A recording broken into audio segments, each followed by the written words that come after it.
Have you ever felt like you've been hit by a truck? Like you have just been hit really hard and you felt knocked down and you weren't sure how you were going to get back up again. You ever felt like that? I know what that's like. On May 3rd, I was out on a run with my husband and I was feeling really energized because in the previous month ahead of that, I had just flipped my entire business as a new business owner from 100% live to 100% virtual. And I was feeling energized, feeling good about myself, really motivated. So I was out on this run to kind of like release some of that good energy. And we were approaching an intersection where we had the right of way and there was a driver in the right lane and they were stopped at a red light. And my husband went out ahead of me and he was maybe 10 feet in front of me, maybe. And so as I went to cross the street, the truck that was in the right lane decided to make a turn as I was right in front of him. And so the truck hit me and I hit the ground. And when I hit the ground, I landed on my back and I felt like I had completely gotten the wind knocked out of me. I was rushed to the emergency room and I found out that I had fractured my T12 vertebrae, which is the last vertebrae in the base of your rib cage.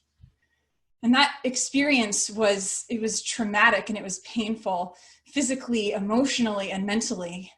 And the recovery process over the past 6 weeks, it's been hard and it's been tiring and it's been unpredictable. And I don't know how long full recovery is going to take. And the impact of my setback, it's visible. So you may not have noticed this until now, but I have a back brace on. I'm wearing a back brace. But your people, many of your people are dealing with setbacks that are invisible. They don't have the back brace. You know, they've had their own experience, their own version of getting hit by a truck in the midst of this season of change. So my question for you is, what are you doing as a leader? How are you showing up differently for your people to lead them well in this time of transition? I'm going to share with you today 3 things you can do, 3 questions I want you to ask yourself as well that'll help you be a more resilient leader. So first and foremost, we've got to offer compassion. We've got to offer our people a sense of compassion to recognize and to acknowledge that, you know what, this has been really difficult. This has been a really difficult season. We're experiencing collective grief and trauma. And we've all lost something. We've lost a sense of normalcy. We've lost a job. We've lost a relationship. We've lost a loved one. We've lost our sense of safety and security.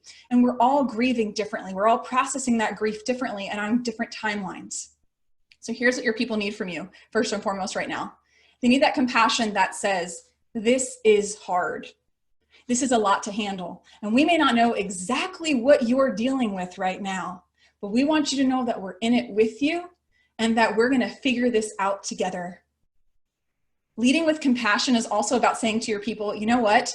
Your work matters. It absolutely does. Key performance indicators and all that kind of stuff, that matters, but you matter more.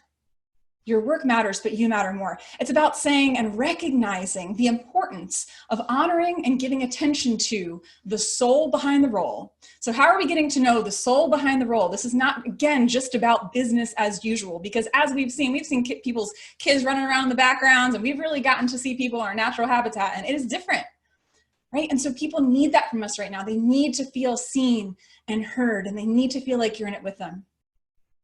And if we're honest, a lot of people are afraid to speak up. They're afraid to share that they're struggling because, to be honest, they don't want to be seen as that squeaky wheel because they're going to be afraid that if they do, that they're next on the chopping block. And so in addition to showing compassion to people right now, we want to offer them curiosity. So curiosity is about noticing without judging. It's about recognizing that everybody has some type of an invisible backpack on. And so we have to be intentional and mindful about dropping our assumptions and our preconceived notions and about showing up by asking questions and by listening. The day after this accident happened, I got an email from a woman that I've never actually had a conversation on the phone with before and never met in person. And we were working together with another group of people because we were 2 of the panelists on a virtual panel about employee engagement. And she saw what happened. She heard the news of the accident and reached out to me and said, oh my goodness, I'm wondering if there's anything I can do to support you and your husband. And I would love to set up a meal train for you so that you don't have to worry about meals, at least for the next month. And you can just focus on healing and getting better. And to be honest, I did what a lot of us do when somebody offers us help, right? And I started thinking of all the reasons why I didn't need it. was like, oh, I'm fine. I can probably figure it out. Like, we'll really be okay. My husband can cook, so he can just deal with everything. That was my first reaction. My first reaction was to resist the help and to push back, because like many people, I don't want to feel like I'm a burden, or I don't want to feel like I'm an inconvenience. You ever felt like that? Like sometimes like, I don't want to ask for help because if I do, that's putting a burden on somebody else and I'm supposed to be the one carrying everything. That's not a sustainable way to live. And so what I've come to learn is that asking for help is actually a power move. So in her book, Dare to Lead, Brené Brown shares a story about some research they did with 1,000 leaders. They have a group of 1,000 leaders. And what they were curious to know is they were wondering, like, what are the behaviors from employees that really build up leaders' trust? And what they found really shocked me. And it was that they found that the behavior that was most likely to engender trust among leaders is when their team members asked for help. And here's why that matters, because when we ask for help, what we're doing is we're acknowledging our own limitations. When we ask for help, we're demonstrating that we want to grow and learn and that we don't have all the answers. We're demonstrating a very uncommon trait in the world these days, which is humility. When we're saying, I don't know, we're giving somebody else the opportunity to step up and to stand out and to use their voice to get unmuted and speak out, which is what I'm all about, right? How can we get unmuted? How can we help people get unmuted? And so that's what we want to do. We want to create that space. And we also want to recognize that a lot of people right now are really struggling and don't necessarily have the capacity to ask for help. And so you as a leader, something you can do, and you're going to want to write this down, a question that you can ask your people is, how can I best support you right now? Reach out to your people. How can I best support you right now? Just that outreach, that demonstration of curiosity and that demonstration of compassion can help open up your people so that they can begin to share the things that perhaps they've kind of been stuffing down out of fear. So once we had that foundation of compassion and curiosity, we unlock the doors to creativity and collaboration. Now, I've been facilitating a lot of experiential virtual learning sessions over the past few months. And I love doing this because I find that what happens is that we get to leverage the collective wisdom of the group and give everyone the opportunity to be heard. And when we do that, we create this incredible level of energy and engagement and creativity and innovation, and it is contagious. It's amazing. And I was leading one of these sessions last week for a group of leaders. And I had them reflect on this question and then kind of share with each other in little small groups to really talk about a time at work where they had a positive and meaningful experience. I had them reflect on that. And I said, this is really what you might consider a high point, a time at work where you've had a positive and meaningful experience that you experience as like a high point, okay? I want you to think about that and share. What are some of the key themes that you're hearing from other people as they're sharing? And the coolest thing happened when we came back together, as people were sharing from these different groups what their emerging themes were. The most common thread through every story was that people felt the greatest sense of meaning at work when they had the opportunity to make an impact with other people. To me, that's really what the definition of collaboration is, right? Making an impact with other people. We thrive when we have opportunities to come together to collaborate and to contribute.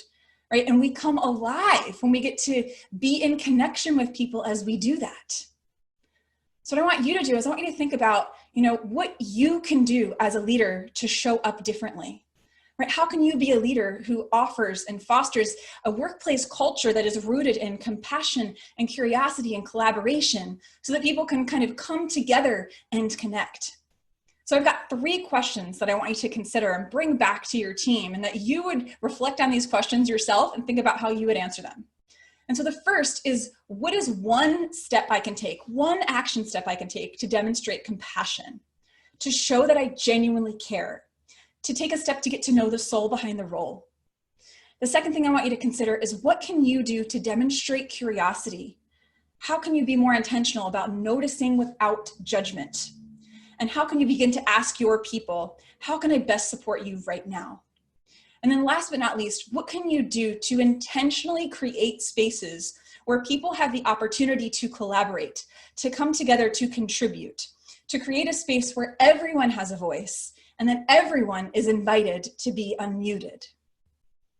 I believe that we have the opportunity to come out of this time better, stronger, and wiser than we arrived. And I believe that it's going to happen as a result of leaders who step up and demonstrate compassion, curiosity, collaboration, and connection. I believe that together we can co-create the future of work.